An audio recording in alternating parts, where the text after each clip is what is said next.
A poor maid's kindness that melted a cold heart. The storm outside roared like an angry beast, rattling the windows of the grand Winston Mansion. Inside, the dimly lit kitchen was a stark contrast to the wealth surrounding it. Maria, a young maid with tired eyes but a warm heart, scrubbed the floor diligently.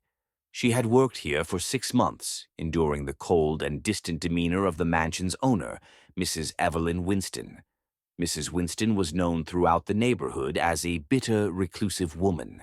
Widowed for decades and childless, she had long shut herself off from the world. Servants came and went, unable to withstand her sharp tongue and unyielding nature.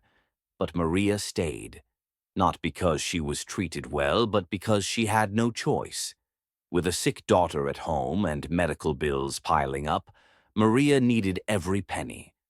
One evening, as Maria prepared tea, she heard a loud crash from the parlor. Rushing in, she found Mrs. Winston slumped on the floor, clutching her chest. Without hesitation, Maria sprang into action, helping her to a chair and calling the doctor. As they waited, Maria held the old woman's cold hand, whispering reassurances. It was the first time she had ever seen vulnerability in Mrs. Winston's eyes. After the doctor left, prescribing rest and medication, Maria expected Mrs. Winston to retreat into her usual cold shell. Instead, something shifted. The next morning, instead of barking orders, she quietly asked Maria how her daughter was. Stunned, Maria hesitated before replying, "She's not well, ma'am. The medicine is expensive." Mrs. Winston said nothing, but that evening Maria found an envelope on the kitchen counter. Inside was enough money to cover her daughter's treatment. Tears welled in her eyes as she turned to see Mrs. Winston watching her from the doorway. "Don't make a fuss about it," the older woman muttered before walking away. Days turned into weeks, and an unlikely bond formed between the two women. Maria continued to care for Mrs. Winston with a newfound warmth, and in return the elderly woman softened. She even began sharing stories of her past, a time when she had been kind before life's losses turned her cold.